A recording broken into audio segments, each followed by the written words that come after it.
नमस्कार, मी राहुल कुलकर्णी. प्रकरणाशी मुळाशी जाण्याचा आपला स्वभाव आहे, त्याप्रमाणे हे प्रकरण आता राज्याच्या गृहमंत्र्यासाठी. हा जो भीमराव कांबळे आहे, याला जर पहिल्याच प्रकरणात शिक्षा झाली असती तर आजचा हा प्रसंगच महाराष्ट्रावरती ओढावला नसता. आणि न्याय प्रक्रिया किती भ्रष्ट आहे, हे न्याय प्रक्रियेतले जजेसबद्दल नाही बोलत मी, मधल्या प्रक्रियेबद्दल बोलतो. ही जी तरुण मुलगी माझ्यासमोर बसली, तिची ती पहिली तक्रार. ती तक्रार मी वाचतोय आणि वाचल्यानंतर माझ्या असं लक्षात येतं की त्याच वेळेला जर बरं हिचं कौतुक आहे, ह्यांच्या कुटुंबाचं कौतुक की हे शेजारी राहणारे नातलग आहेत, पण त्यांनी ह्या गुन्हेगाराला तेव्हाच शिक्षा होण्याच्या दृष्टीनं कसोशीनं प्रयत्न केले. त्यांच्याशी हे रेकॉर्ड करण्याच्या आधी माझ्या लक्षात आलं की ते त्या प्रयत्नात अजिबात कमी पडले नाहीत. पण ज्या प्रकरणाचा ह्या घटनेशी काही संबंध नाही असं काहीतरी शेतजमिनीचं प्रकरण काढलं आणि त्याच्यातनं भीमराव कांबळे हा ह्या प्रकरणातनं निर्दोष मुक्त झाला. मी फक्त FIRची कॉपी तुम्हाला वाचून दाखवतो. आज 24/7/2015 रोजी दुपारी 3च्या सुमारास मी एकटीच घरी असताना, घरातले काम करत असताना, आमचे शेजारी राहणारे माझे सख्खे चुलते भीमराव प्रभाकर कांबळे यांनी त्यांचे घराची खिडकीतून मला आवाज देऊन म्हणाले की मला आमचा TV कसा चालू करायचा ते माहीत नाही, तरी तू आमच्या घरात येऊन TV चालू करून दे. तेव्हा मी त्यांना सांगितलं की तुम्ही TV चालू करा, तुम्हाला सांगते की रिमोटचे कोणते बटन दाबायचे. असे म्हणाले असता त्यांनी मला म्हणाले की मला जमत नाही, तू आमच्या घरात येऊन TV चालू करून दे. असं म्हणाल्याने मी घरात TV चालू करून देण्यासाठी गेले असता भीमराव प्रभाकर कांबळे हे घरातून बाहेर आले व मी TV चालू करत असताना दरवाजा ओढून येऊन माझ्या पाठीमागं येऊन माझ्या पोटाला जोरात धरून त्यांच्या अंगावर ओढून घेऊन त्याच्या हातात असलेल्या कोयत्याने मला भीती दाखवून ओरडलीच तर तुला कापून टाकीन असे म्हणून मला जोरात धक्का देऊन खाली पाडले. माझ्या अंगावर पडून माझ्या छातीला दोन्ही हाताने दाबलेले मी जोरात ओरडले व त्याला अंगावरून बाजूला ढकलून देऊन त्याचे घराच्या बाहेर जात असताना त्याने माझा हात धरून घरात ओढत होता. पण मी परत जोरात माझ्या हाताला झटका देऊन ओरडत घराच्या बाहेर आले असता तेव्हा माझी काकी जी बाहेर होती तिने बघितलं की भीमराव कांबळे हा सुद्धा पळून जातोय, माझी काकी वगैरे. आणि मग त्यांनी ही तक्रार दिली आणि तक्रार दिल्यानंतर ते प्रकरण 4-4.5 वर्ष चाललं. सो मुख्यमंत्री जे देशाचे राज्याचे गृहमंत्री आहेत त्यांच्यासाठी पहिली विनंती की ही केस रिओपन झाली पाहिजे. ज्या मंडळींनी हे प्रकरण कसं मॅनेज केलं, कारण तुम्हाला हा प्रश्न पडला होता ना की भीमराव कांबळेंनी 2 नव्हे 3 अशा घटना केल्यानंतर सुद्धा त्या घटनेतून तो बाहेर आला कसा. तर हे आपल्या न्यायालयीन प्रक्रियेतलं तिचं उदाहरण आहे. ज्या धाडशी मुलीनं ही तक्रार दिली आणि तक्रार देऊन 4-4.5 वर्ष ते प्रकरण चालवलं की दिदी माझ्यासमोर. आणि तुझे खरोखरच आभार मानले पाहिजे, कारण त्यानंतर तू प्रेग्नन्सीच्या काळामध्ये पण केस चालवली. मोठी 7 महिन्याची होती पोटात, तेव्हा पण मी प्रत्येक तारखेला न चुकता मी जात होती. मम्मी होती सोबत, प्रत्येक तारखेला माझ्यासोबत मम्मी असायची. आम्ही दोघी जणी जायचो. मी जायचे, आम्हाला वाटत होतं त्याला शिक्षा व्हावी. मी जायचे तिथं थांबायचे. कोर्टातलं काहीच माहिती नसायचं. मम्मीला पहिल्यांदा कोर्ट बघितला होता.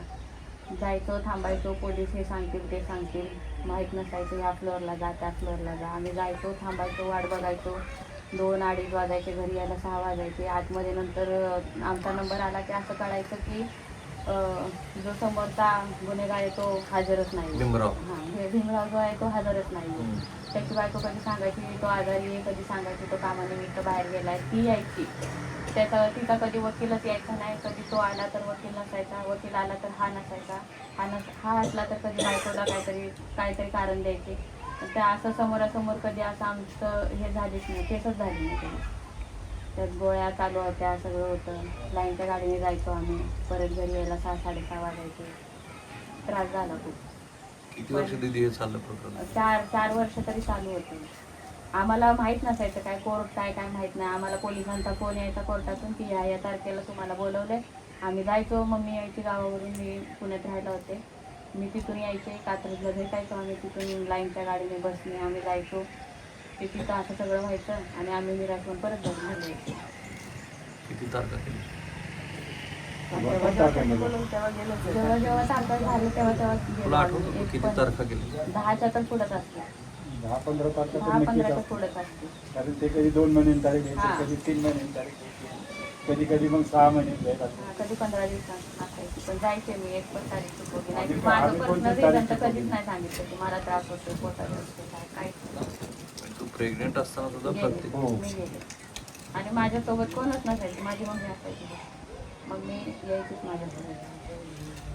त्याला शिक्षा व्हावी, त्याला झालीच पाहिजे शिक्षा म्हणून. हेच तुझी भूमिका होती. हा, मला अजून पण वाटते त्याला शिक्षा तर झालीच पाहिजे आणि त्याच्यासोबत त्याच्या बायकोला पण झाली पाहिजे, कारण की त्यावेळेस जर बायकोने त्याला सोडला नसता तर हे सगळं झालंच नसतं.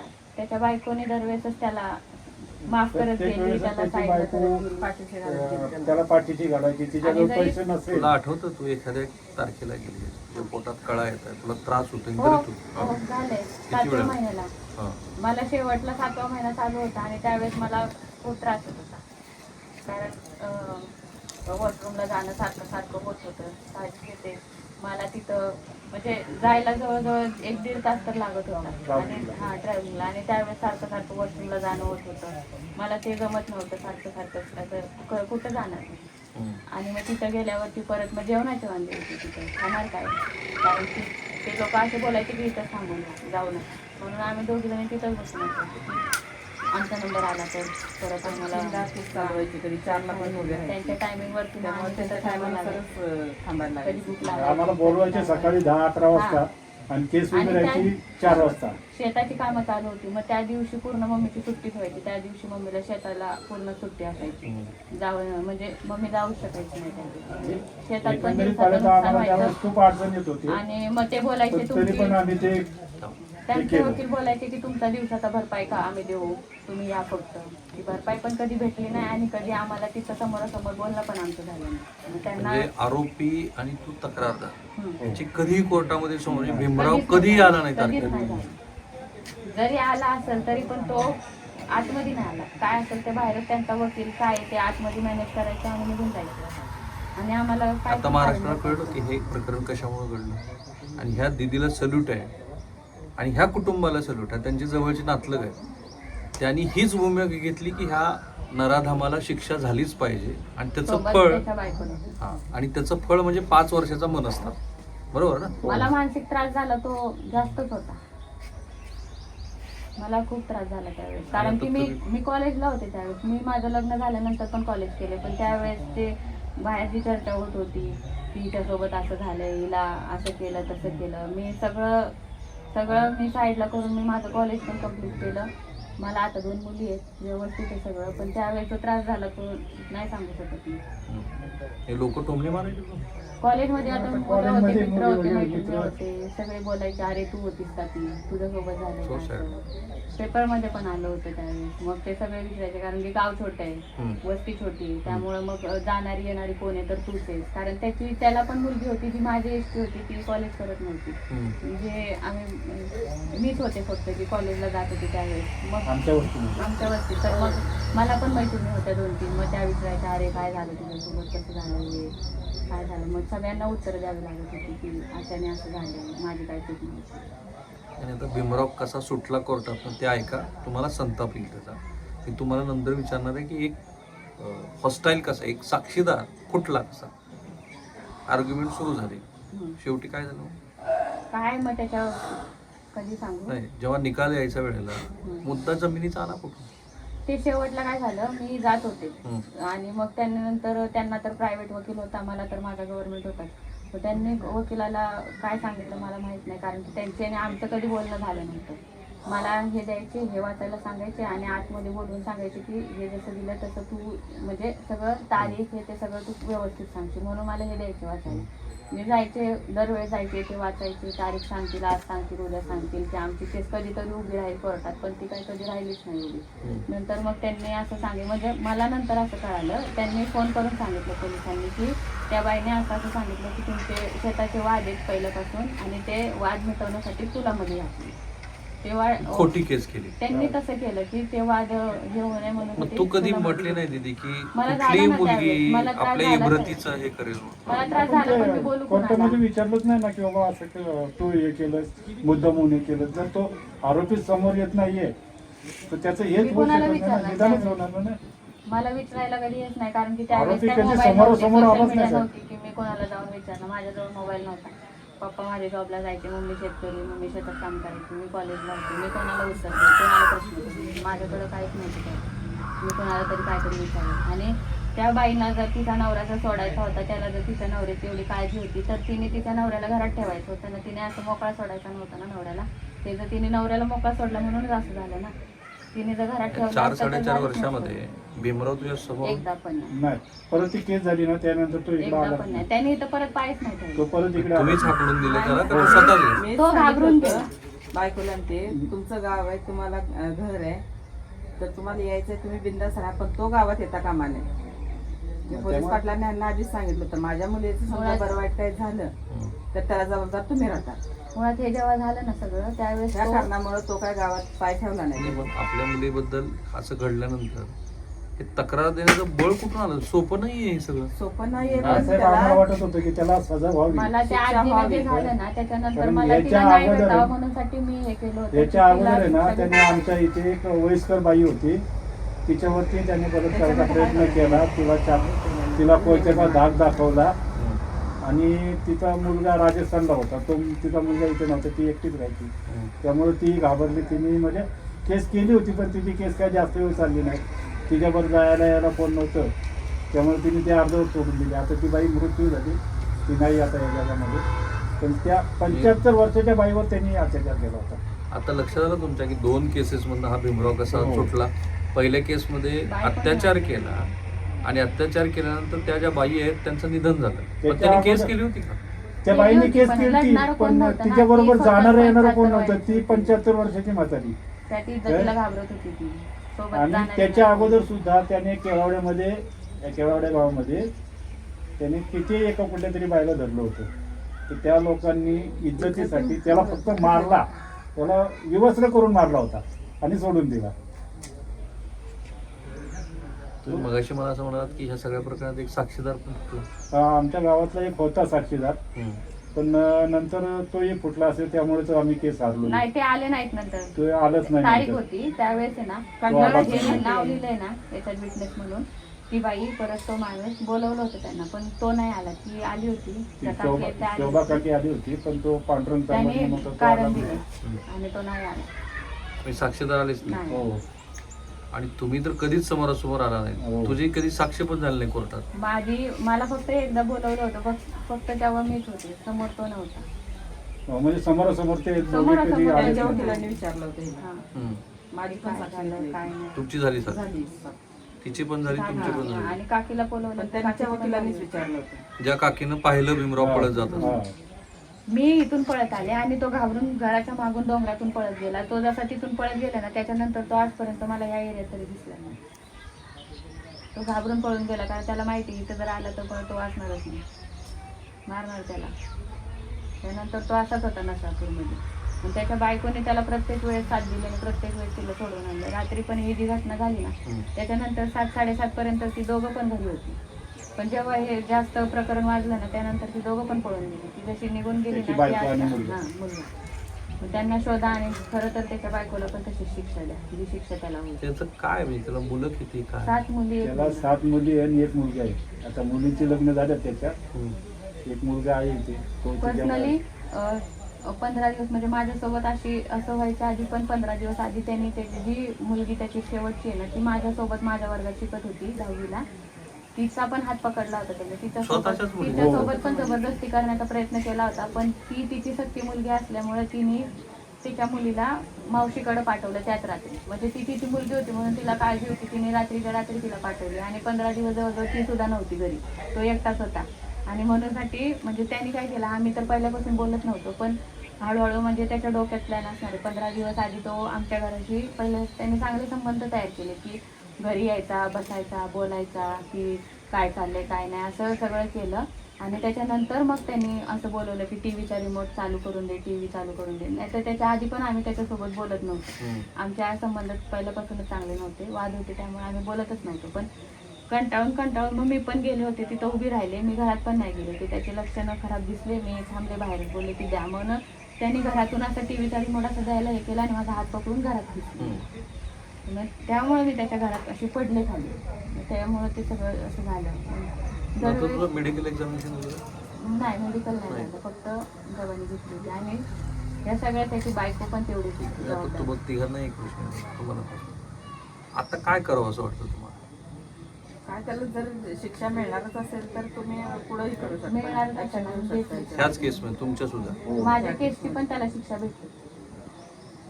तर आम्ही त्याला नाही, शिक्षा आता हे मिळाली. प्रकरण पुन्हा रिओपन झालं तर तुमची न्यायालयात भांडण्याची तयारी आहे भांडण्याची तयारी आहे आमची. हा, कारण ह्यांचं मी ऐकलं, ह्या ज्या आई आहेत ना त्या मगाशीपासून म्हणतात की त्याला शिक्षा झाली पाहिजे. झाली पाहिजे. तर त्याला शिक्षा होण्यासाठीच आम्ही केस केली होती. पण त्यावेळेस माझ्या मुलगीचं लग्न झालं नव्हतं तरी पण आम्ही केस केली तेव्हा की त्याला शिक्षा व्हावी. पण त्यावेळेस काय आमचं दुर्दैव, आम्ही केस हारलो. पण आता तर एवढी तीव्र इच्छा आहे की त्याला आहे ना फाशीचीच शिक्षा झाली पाहिजे. हम्म. काय त्याला फाशीचीच अंतिम शिक्षा तीच झाली पाहिजे. तुमच्या मुलीचं लग्न जमवताना काय अडचणी? ते नाट्यातच झालं नाही, त्यामुळे आमच्या एवढं मुलीचं झालं. लग्न आम्ही नात्यातच दिलं. तरी पण आता कसं आहे, आता तिचं लग्न झालेलं आहे. परत काही तिच्या नाही, मला घरच्या त्यांचा लोकांना पण नको सपोर्ट आहे, नाही. ते पण बोलू शकतो. आवश्यक आहे ते. तिच्या मिस्टरांचा सपोर्ट आहे, पण कसं आहे, आजूबाजूचे मला नातेवाईक हेच असतात. सांगायचं तुम्हाला, ही धाडशी मुलगी, तिचे धाडशी कुटुंबीय, त्यांनी प्रयत्नही केले ना तुमच्या पातळीवरती. त्यांनी जाऊन पोलिसात, हे जुने झालेत कागद अक्षरशः. जरा दीपक हे कागद दाखवा महाराष्ट्राला. हे ह्या तारखेची कागद बघा तुम्ही, एकदा दाखवा कॅमेरा. ही एवढी जुनी झालेली कागद आहेत, दाखवा त्याच्यासमोर कॅमेऱ्यासमोर. तुमच्या लक्षात येईल की त्याच्यावर किती जुनाटपणा आलाय. आता राज्याच्या गृहमंत्र्यांना तीच विनंती आहे की ह्या केसला रिओपन करा. राईट, तुम्हाला जर सगळे जुने संदर्भ सोडायचे असतील तर ही केस रिओपन झाली पाहिजे. या प्रकरणामध्ये ह्या मंडळींची तर तयारी आहेच त्याला बोलायची. पण मला हे नाही कळलं की तो इथून गेला, इतका तो विकृत आहे, तरी पण त्याचे कुटुंबीय त्याला कसं काय सपोर्ट करू का? तो नवरा आहे म्हणून. नवरा आहे म्हणून. हां. अहो, त्या बाईने ना स्वतःची जमीन विकून त्याला सोडवलंय कित्येक वेळा. ते पहिल्या त्या आजीच्या केसमध्ये सुद्धा तिने त्याला जेलमध्ये, चौकीमध्ये बंद केला होता. त्यावेळेसही तिने काही पोलिसांना पैसे दिले किंवा काय केलं, पण तिने सोडवलं त्याला. त्याच्यानंतर तिची केस झाली. तिच्या केसमध्ये तो महिना 2 महिने आतमध्ये होता चौकीमध्ये, पण जामिनावरती सुटला. आणि हिने माझ्या मिसेसनी गावामध्ये जाऊन पोलीस पाटील यांना सांगितलं की बाबा तो इथं नाही पाहिजे, नाही इथे आला तर आम्ही हाणामारी करू. त्यामुळे तो काय परत इथे आलाच नाही. आणि त्यानंतर त्याच्या कुटुंबाची ना आमचे कसले, म्हणजे आमचेच नाहीत, आमच्या अख्ख्या वस्तीचे संबंध नाही आहेत. काय आपल्या कायदे व्यवस्थेमध्ये किती लूपहोल्स आहेत बघा. इतकी स्ट्रॉंग केस आहे, याच्यामध्ये समोरासमोर काही चर्चाही झाली नाही आणि त्यानंतर तो बाहेर पडला. ज्या दिवशी निकाल आला त्या दिवशी काय वाटलं बरं? काय होतं, रडले एवढी मेहनत करून रडले त्यांनी, मी. एवढी मेहनत करून रडले मी, सुद्धा कारण की माझं लग्न झालं होतं. सोपं नाहीये हे सगळं घरात करून मॅनेज करून पोटात पोरगं घेऊन जाणं, तिथं जाऊन बसून कोण ओळखीचं नाही, काहीच नाही. फक्त इकडे तिकडे तोंड बघत बसायचं की सगळं गव्हर्नमेंटचं काम आहे, काय होणार, कसं होणार, आणि 4-4, कोण काय 5-5 मला हे बोलणार. तुझ्या जिद्दीचं कौतुक आहे. तुला इतकं मनोमन कसं वाटलं की याला शिक्षा झालीच पाहिजे? सर तो मला प्रकारच एवढा त्या घाणेरडा आहे ना. आजीसोबत जे झालं मी ते बघायला नव्हते, पण जे कानावरती आलं हम्म. त्याच्यानंतर जे माझ्यासोबत झालं, मग मला नाही वाटलं की मग मी शांत बसलं पाहिजे आणि मला हे सगळं सहन केलं पाहिजे. कारण की जर मी शांत बसले तर अजून पण कोणतरी आहे ज्याच्यासोबत हे होणार आहे, जेणेकरून लेडीज माझं बघून ते पण शांत बसले तर हे वाढत जाणार आहे आणि हे कुठंतरी थांबलं पाहिजे. म्हणून मला बोलायचे, मला नाही शांत बसायचं. हे सोपं हे ते झालं तरी लूप चालेल. होल्स आहेत की ज्या लूप होल्समुळं हा इतका निर्ठावला. आणि आता ह्या कुटुंबाने तर इतकं महाराष्ट्रासमोर पहिल्यांदाच बोलतात, पहिल्यांदा हो. बरोबर. पहिल्यांदा महाराष्ट्रासमोर येऊन त्यांनी स्वतःचं आपबीती सांगितली. आता जबाबदारी सरकारची. राईट, मी आता बरीच चर्चा ऐकली की कदाचित त्याचाही एन्काउंटर होईल की काय, अशी अनेकांचं म्हणणं आहे. माहीत नाही मला, कारण बदलापूरमध्ये जसं घडलेलं आहे. एन्काउंटर झाला तर हो सर, आम्ही देवाला नारळ फोडू. चांगली गोष्ट आहे. सोबत बायकोला पण काहीतरी शिक्षा झाली पाहिजे. एन्काउंटर कारण ती तेवढी करण्यापेक्षा जबाबदारी आहे. ज्या ठिकाणी त्या मुलीला जसं केलंय ना त्याच ठिकाणी त्याला पण तशीच जाळून शिक्षा दिली ठेचून पाहिजे. मारा. जाळून टाका त्याला. त्याला पण तिथंच शिक्षा दिली पाहिजे. इन्काउंटर केलं तो असं म्हणताय सहजासहजी जाळून टाका. ह्या म्हणताय ज्या ठिकाणी त्याला नेलं, त्या मुलीच्या पद्धतीने केलं, तिथं जाऊन दगडाने ठेचलं पाहिजे अहो, तो त्याला एन्काउंटर केलं ना तो सहजासहजी मरण. त्याला त्याला त्रास झाला एवढी पाहिजे. त्रासदायक मरण द्या हम्म. की त्याला स्वर्गात सुद्धा आहे ना त्याचं कशाला जाणीव झाली स्वर्गात पाहिजे. जाईल? तो नरकातच जाईल ना. त्याला नाही ना तो कुठेही जाईल जागा नाही मिळाली. तिथे जाऊन नरकात त्याला आहे पण ना जागा नाही. तिथे जाऊनही त्याला ते जखमांची जाणीव झाली पाहिजे की बाबा मला असं असं झालं. एवढी त्याला म्हणजे खूप खाणेरडी सजा द्या त्याला. काय? मला वाटतं आता ही जबाबदारी सरकारची आहे. दोन्ही केस ही केस रिओपन करणं आणि त्याला किती कठोरात कठोर शिक्षा देता येईल मी- ती पाहणं. मी सरकारला विनंती करेन की त्यांना एवढी अशी म्हणजे खूप त्रासदायक त्याला हे करा मरण द्या. कारण ज्या फाशी वेदना आम्ही शिक्षा भोगल्यात. नाही आहे त्याला. फाशी त्रास शिक्षा झाला. त्रास झाला. त्याला ज्या आपण- वेदना आम्ही भोगल्यात त्याला मरणाच्या नंतर सुद्धा वेदना झाल्या पाहिजेत एवढी त्रासदायक मरण त्याला द्या. शेवट आठवलं थांबूया पाहिजे आपण. काय झालं थांबूया. ते.